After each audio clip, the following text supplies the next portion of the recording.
नमस्कार, कसे आहात सर्व? मस्त आहात ना? मस्तच राहा. सर्वांना सर्वप्रथम श्री स्वामी समर्थ. तुम्हाला सर्वांना आजचा दिवस खूप छान आनंदाचा आणि आरोग्यदायी जाओ.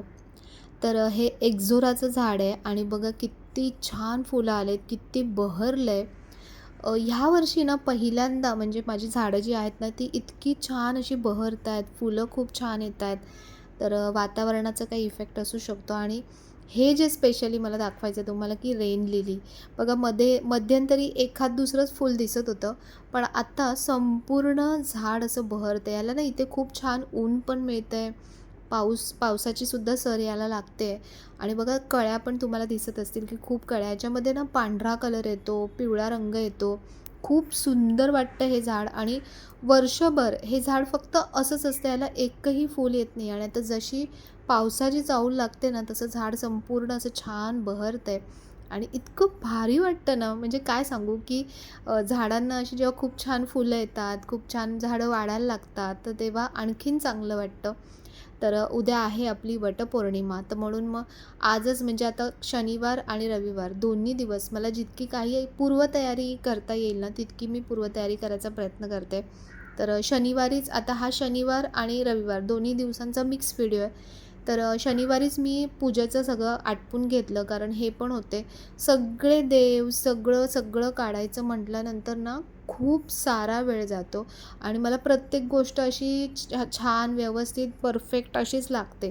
तर त्याच्यामुळे भरपूर वेळ लागतो सगळ्या गोष्टींना. तर म्हणून ह्यांना म्हटलं, की तुम्ही इथलं सगळं जे पुसायचं काम आहे ते करा. तोपर्यंत मी देव पूर्ण छान स्वच्छ उजळवून घेते आणि स्वामींना पण आज छान अंघोळ मस्त घालून घेतली. मी स्वामींच्या या मूर्तीला ना रेग्युलरमध्ये कधीच आता अभिषेक वगैरे करत नाही. कारण याच्यामुळे ना त्यांची जी स्किनचं जे टेक्स्चर आहे किंवा रंग आहेत, ते नंतर पुढे मागे फेंट होण्याचे खूप चान्सेस आहेत.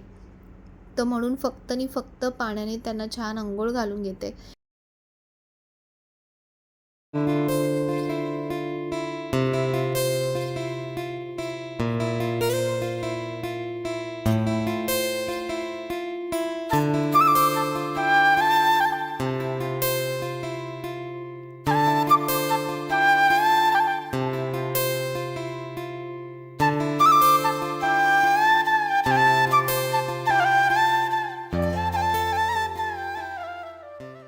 तर शनिवारीच मी यांना फुलं, गजरे वगैरे सगळं आणून ठेवायला सांगितलं.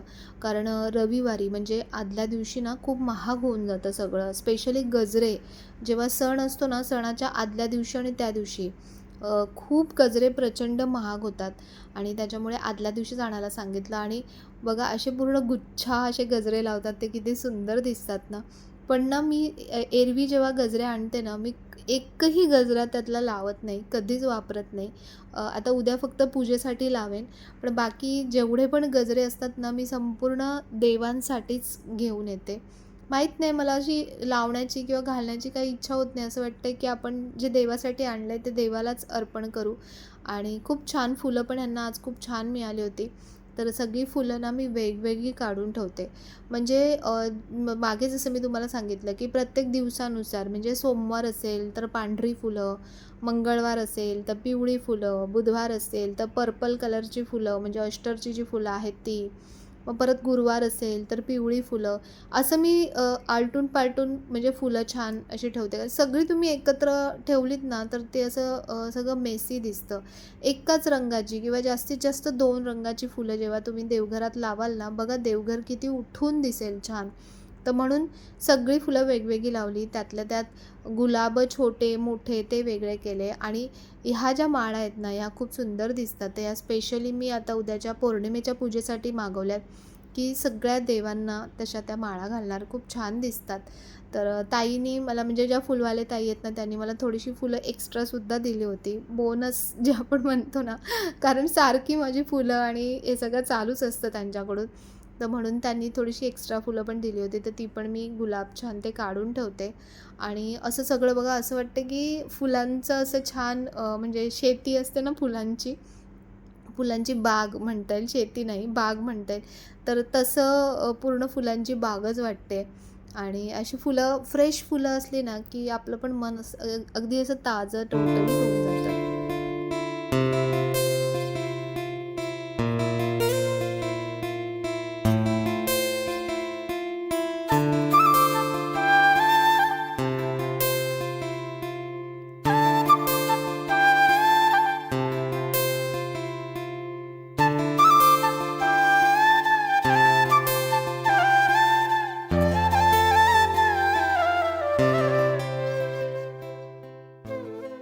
वटपौर्णिमेचं जे पण सामान आहे उद्याचं, तर ते पण मी आजच यांना सगळं आणून ठेवायला सांगितलं. म्हणजे बरीचशी कामं आपली वाचतात त्याच्यामध्ये. कारण मग इतर माझा पूजेचा घाट खूप जास्त असतो. मग त्याला मला भरपूर वेळ लागतो. तर सगळं जर आपण त्याच दिवशी सगळं करायचं म्हटलं ना, तर एकाच दिवसात तुमचं सगळं होत नाही. तर म्हणून आधीपासून थोडंसं तुम्ही प्लॅनिंग केलंत ना, तर सणाच्या दिवशी तुमची अगदी घाई होणार नाही, तुम्ही थकून जाणार नाही. नाहीतर मग एकाच दिवशी सगळं विचारही करायचा, सगळं आणायचं पण, त्यानंतर सगळं करायचं पण, मग ती खूप धावपळ होऊन जाते. त्यात आपल्याला जेवणाचा वेगळं हे असतं, म्हणजे नैवेद्य वगैरे ते पण सगळं करायचं असतं. तर म्हणून 2-3 दिवस आधीपासून तुम्ही तयारी सुरू करा. आता आपल्याला माहिती असतं, की आता ह्या सणाला काय-काय लागणार आहे, काय-काय करायचं आहे. तर त्याच्या हिशोबाने आधीच थोडीशी तुम्ही पूर्वतयारी केली ना, तर तुमचा बराचसा पुढचा वेळ वाचतो. तुम्हाला एक्स्ट्रा काही करायचं असेल, कारण बघा सण म्हटल्यानंतर त्या सणाचा आपल्याला पुरेपूर आनंद घेता आला पाहिजे. आणि जर पूर्ण लोड घेऊन तुम्ही जर करत असाल ना, म्हणजे सकाळी लवकर उठलात आणि अगदी झोपेपर्यंत तुमचं चालूच असेल, तर तुम्हाला त्यातून आनंद घेताच येणार नाही. त्याचा जो ताण आहे ना, तो मग उलट तुम्हाला जास्त जाणवेल. तर म्हणून तसं नको व्हायला, म्हणून आधीपासून थोडी-थोडी तयारी करा. आता इथली मी देवघराचे ह्या ज्या माळा आहेत, त्या आदल्या दिवशी व्यवस्थित स्वच्छ करून घेतल्या. त्यानंतर मग सकाळचा जो माझा मिनिमम जो ब्रेकफास्ट असतो ना ओट्सचा, तो मी घेतला. सकाळी छान स्वामींचे भजन, गाणी असं सगळं लावते. ज्यामुळे घरातलं वातावरण म्हणजे काम करता ना आपलं मन पण ताजं-तवानं प्रसन्न राहतं. तर आता ह्या जास्वंदीला पण बघा किती सारी फुलं आली आहेत. हे गावठी जास्वंद आहे आणि ह्याचा रंग बघा किती सुंदर आहे. फुलांची झाडं घेताना ना तुम्ही गावठी घ्या. म्हणजे त्याची ना फुलं छोटी येतात, पण भरपूर प्रमाणात येतात आणि नेहमी ते झाड आपल्यासोबत राहतं. आता हे झाड जवळपास 4-5 वर्ष किंवा त्यापेक्षा पण जास्त झाली असतील. कधी-कधी ना अगदी मरणाच्या स्टेजवरती येतं आणि पुन्हा ते रिकव्हर होतं. असं करून आता इतकी वर्ष ते झाड माझ्यासोबत आहे आणि आता बघा त्याला किती सुंदर फुलं आली आहेत. आणि हे दुसरं एक रंगाचं म्हणजे लाल रंगाचं जास्वंद आहे. दोन्ही जास्वंदांच्या रंगामध्ये बघा किती फरक आहे. तर मी माझे पहिले कामं पटापट सगळे आवरून घेतले. म्हणजे जेवणाचं आपलं एकदा आवरलं ना, तर मग आपल्याला बाकी सगळ्या गोष्टींकडे लक्ष देता येतं. तर वटपौर्णिमेचा हा जो सण आहे ना, पहिले मला म्हणजे ह्या सणांचं काहीच माहितीच नव्हती. कारण सगळं आई करायची.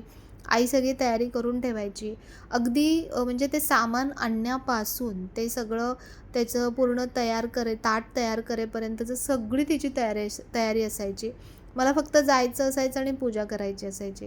तर त्याच्यामुळे त्यातलं जे मर्म आहे ना, ते आपल्याला खरंच कधीच कळत नाही. पण जेव्हा आपण स्वतः सगळ्या गोष्टी करायला लागतो ना, तेव्हा आपल्याला समजतं आणि मला तरी असं वाटतं, की खरंच आपण कोणावरही डिपेंड राहण्यापेक्षा सगळ्या गोष्टी आपण शिकून घेतल्या पाहिजेत. जर आपण शिकलो, तर आपण पुढच्या पिढीला ते चांगल्या प्रकारे समजवू शकतो, सांगू शकतो आणि वटपौर्णिमेचा हा जो उपवास आहे किंवा ही जी पूजा आहे, तर ही पूजा तर करावीच. पण त्याचसोबत आपले संबंध किंवा आपल्या दोघांचा म्हणजे नवरा-बायको यांचा एकमेकांवर तेवढाच विश्वास, तेवढंच प्रेम आणि एकमेकांबद्दलचा आदर, जो आता कुठेतरी ना लुप्त होत चालला आहे आणि त्याच्यामुळेच जे आपले संबंध आहेत ना, त्याच्यावरती त्याचा परिणाम होत चालला आहे. तर म्हणून तसं नको व्हायला. फक्त तोंड देखलं किंवा पूजा करायची आहे आणि आहे शास्त्राप्रमाणे करायचं आहे म्हणून करायचं आहे असं न करता अगदी तुम्ही छान प्रेमाने सगळ्या गोष्टी कराल आणि त्यातलं मर्म जे आहे ना ते ते समजून घ्याल, तर ते आणखीन जास्त पुण्य फलदायी होईल असं मला वाटतंय. आणि गाडी संसाराची फक्त एकाच चाकाने चालत नाही. त्याच्यासाठी दोन्ही चाक तितकेच सक्षम, तितकेच मजबूत असणे गरजेचं असतं. तर म्हणून दोघांचीही इक्वली मी म्हणेन की जबाबदारी आहे. जेवढी एका स्त्रीची जबाबदारी असते ना, तेवढीच पुरुषांची सुद्धा जबाबदारी असते. त्यांनीसुद्धा प्रत्येक जे म्हणजे नातं जे आहे आपलं, ते तशाच पद्धतीने जगलं पाहिजे. तर आता मी उद्याची जी तयारी आहे म्हणजे साडी म्हणा, साडी तर फॉल बिडिंग करून आणली. पण ब्लाऊज काही साडीवरती शिवलं नव्हतं कारण इकडे मला एकही ब्लाऊज धडाचं शिवणारं कोणी भेटत नाही आहे. तर म्हणून ब्लाऊज नाही शिवलं. तर आता ह्याच्यामध्ये माझ्याकडे जे बुट्ट्यांचे ब्लाऊज आहेत ना, ते मी शिवून ठेवते एक्स्ट्रा. कारण मग ते कुठल्याही साड्यांवरती आपल्याला नियर बाय असे मॅच करता येतात. तर माझ्याकडे एक हे बघा पर्पल कलरचा आहे, थोडासा 19-20 कलर आहे, पण ठीक आहे चालून जाईल. म्हणून मग ते ब्लाऊज काढून ठेवलं. त्यानंतर लागतो तो पेटीकोट, तर तो पण मॅचिंगमध्ये काढून ठेवला. हे मी सगळं ना एकेका फोल्डरमध्ये ठेवते, म्हणजे बघा असं काढायला आपल्याला अगदी सोपं पडतं. काही आपली इकडे-तिकडे सगळं कपाट उद्धसायला लागत नाही त्याच्यासाठी. तर म्हणून अशा प्रकारे फोल्डरमध्ये ठेवत जा वेगवेगळ्या, म्हणजे प्रत्येक वस्तू आपल्याला पटकन सापडते सुद्धा आणि त्या वस्तू जागच्या जागी राहतात सुद्धा. तर आता हे सगळं काढून ठेवलं, साडी वगैरे सगळं काढून ठेवलं. त्यानंतर अजून काही छोट्या-छोट्या तयाऱ्या आहेत, तर त्यासुद्धा मी आजच करून ठेवणार, म्हणजे उद्या माझी अशी गडबड नको, अशी छान तयारी करता येईल. तर उद्या आहे आपली वटपौर्णिमा, वटसावित्री आणि सगळ्या बायका म्हणजे आपली जी परंपरागत चालू आलेल्या गोष्टी आहेत, चालत आलेल्या गोष्टी आहेत, तर त्या आपण केल्याच पाहिजेत. आपण केल्या तर ती पुढची पिढी पण त्या गोष्टी करतील आणि भरपूर जण म्हणजे आताची जी पिढी आहे ते भरपूर काय-काय याच्यामध्ये विचार करत असतील, लॉजिक शोधत असतील. पण काही गोष्टींमध्ये ना लॉजिक शोधण्यापेक्षा आपल्या ज्या परंपरा आहेत त्या आपण जपल्या पाहिजे. त्याने आपली संस्कृती पुढे टिकून राहील. ह्या गोष्टींचा आपण विचार करायचा आणि कुठलेही सण मी म्हणेन तुम्हाला की कधीच असं म्हणजे हे नाही आहे, आनंदच देतात. प्रत्येक सण आपल्याला आनंदच देतो.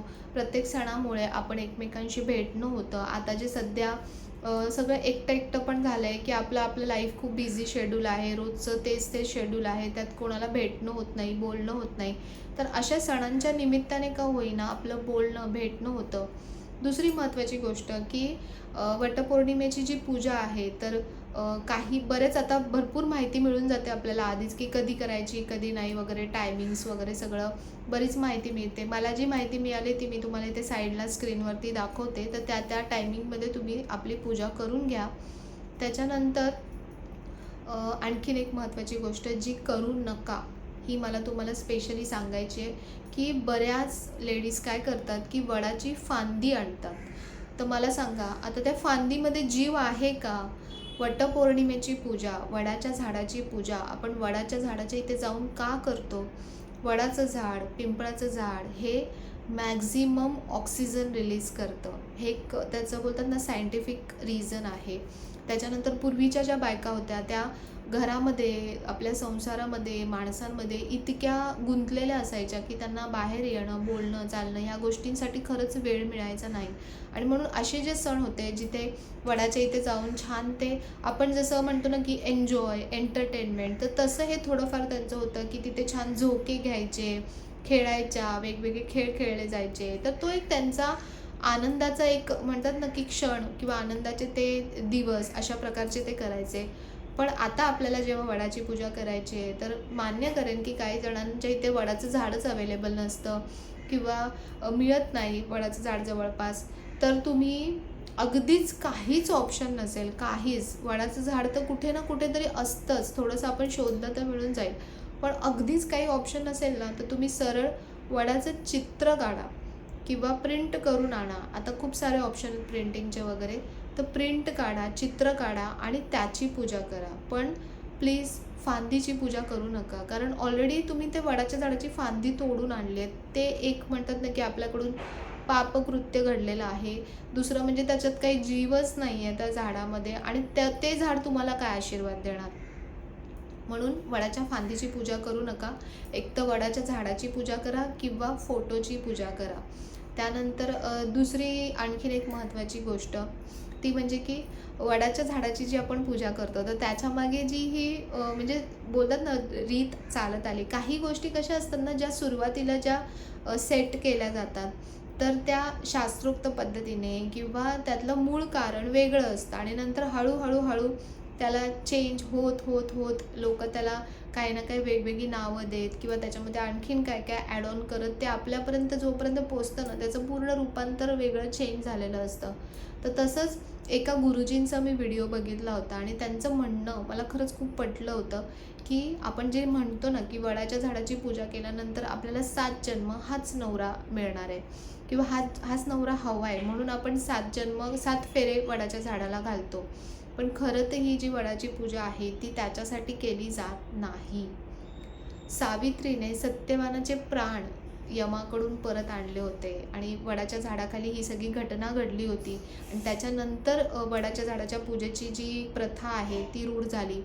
तसंच माझं सौभाग्य, अखंड सौभाग्य मला मिळू दे, माझं सौभाग्य अखंड टिकू दे, यासाठी आपल्याला वडाच्या झाडाची पूजा करायची आहे. ज्या काही म्हणजे बोलतात ना, की काय म्हणतात ते रूढीचा म्हणजे एक गोष्टी ॲड ऑन होत ज्या पुढपर्यंत येतात ना, त्या करण्यापेक्षा आपण समजून घेतलं पाहिजे त्याच्या मागचं कारणसुद्धा, की आपण आपल्या मुलांनासुद्धा चांगल्या प्रकारे सांगू शकतो, की वडाच्या झाडाची पूजा जी आहे ती अखंड सौभाग्य प्राप्तीसाठी केली जाते. आणि तुम्ही मला सांगा, की आपल्याला माहिती आहे का, की आपल्या पुढच्या जन्मात आपण काय होणार आहे? आपल्याला कुठला जन्म मिळणार आहे, हे तरी आपल्याला माहिती आहे का? तर तोच नवरा आपल्याला 7 जन्म पुढचे कसे मिळेल? म्हणजे एक लॉजिकली खरंच विचार केला तर ही गोष्ट शक्य तशी नाही आहे खरं सांगायला गेलं तर. कारण आणि सगळ्यात महत्त्वाची गोष्ट तर जन्मच नको मी तर म्हणेन, की पुढचे जन्म कशाला हवेत? त्यापेक्षा इतकं चांगलं काम, इतकं चांगलं कर्म करा, की आपल्याला पुढे मोक्ष मिळू दे. हे जे जन्मजन्मांतरीचे जे हे कचाटे आहेत ना, त्याच्यातून खरं तर आपण बाहेर निघालं पाहिजे. आपण छान मोक्षप्राप्ती पण तेवढं आपलं पुण्य नाही आहे मोक्षप्राप्तीसाठी पण प्रयत्न तर नक्कीच करू शकतो. तर म्हणून ह्या सगळ्या ज्या गोष्टी आहेत ना, ह्या डोक्यात ठेवू नका. छान सण साजरे करा. सणाचा खूप छान आनंद घ्या. आपल्या ज्या परंपरा आहेत त्यांचा आनंद घ्या. त्या आपण छान प्रकारे करा आणि आपल्या मुलांनासुद्धा आपण खूप छान प्रकारे असं सगळं जर मुलांना तुम्ही व्यवस्थित लॉजिकली काही गोष्टी सांगितल्या ना, तर त्यांना पण त्या चांगल्या प्रकारे कळतात आणि ते पण चांगल्या प्रकारे ते पुढे कंटिन्यू करू शकतात. नाहीतर आता सर्रास मग मुली म्हणतात आणि खरंच अशा गोष्टी होतात, की ज्या नवऱ्यासाठी म्हणजे सगळ्याच गोष्टी मला पण मनात कधी-कधी हा प्रश्न येतो, की सगळ्याच गोष्टी फक्त स्त्रियांनीच का कराव्या? पुरुषांनी का काही गोष्टी करू नये? त्यांना नको आहे का ती बायको 7 जन्म? फक्त बाईलाच हवा आहे का नवरा 7 जन्म? म्हणजे हे कसं हे शेवटी कॉन्ट्रोव्हर्शियल होतं बऱ्याच गोष्टी. पण मला जे चांगलं वाटतं, जी स्त्री शक्ती म्हणतात, जी शक्ती एका स्त्रीमध्ये आहे, जी सहनशक्ती एका स्त्रीमध्ये आहे, जी म्हणतात ना, की जे संस्कार एका स्त्रीमध्ये आहेत, ते ह्या सगळ्या गोष्टीतून दिसून येतात. आणि म्हणून ते करो किंवा नको करू, पण माझं जे कर्तव्य आहे, माझे सण मला जे छान प्रकारे करायचे आहेत, ते मी नक्कीच करणार. ह्या विचारांनी आपण ह्या गोष्टी करायच्या आहेत. नाही की आपण प्रत्येक गोष्टीत जर कंपॅरिझन करत राहिलो ना, तर काहीच उपयोग नाही. आणि म्हणतात ना, की एक स्त्रीच एक घर उभारू शकते किंवा एक घर पाडू शकते. म्हणजे एका घराची वाट लावू शकते. तर ती खरीच गोष्ट आहे, की घरातली जी मेन स्त्री असते ना, तीच घर म्हणजे तिच्या घराकडे बघून तुम्हाला समजेल, की या घरातली स्त्री कशी आहे. तर म्हणून आपण आपल्याला ह्या गोष्टी आपण ज्या करतो ना, त्यातून आपलंच पुण्यकर्म वाढतं. तर त्याच्यामुळे ते करत नाहीत, तर मी का करावं किंवा मीच का करावं, त्यांनी का करू नये, ह्याचा विचार करण्यापेक्षा तुम्ही तुमचं पुण्य वाढवा. बस हा विचार करा आणि छान सगळ्यांचा उद्याचा जो वटपौर्णिमेचा सण आहे, तो खूप छान जावो, खूप आनंदाचा जावो आणि सगळ्यांनी छान एन्जॉय करा मी म्हणेन आणि छान आपले सणसूद जे आहेत ते आनंदाने साजरे करा. तर चला आजचा व्हिडिओ तुम्हाला आवडला असेल. तुमचं काय मत आहे या सगळ्या गोष्टींबद्दल ते पण मला कमेंटमध्ये नक्की सांगा. आणि आजचा व्हिडिओ आवडला असेल तर व्हिडिओला नेहमीप्रमाणे लाईक, शेअर, सबस्क्राईब नक्की करा. पुन्हा भेटूया अशा छानशा व्हिडिओमध्ये. तोपर्यंत सर्वांना बाय आणि सर्वांना श्री स्वामी समर्थ.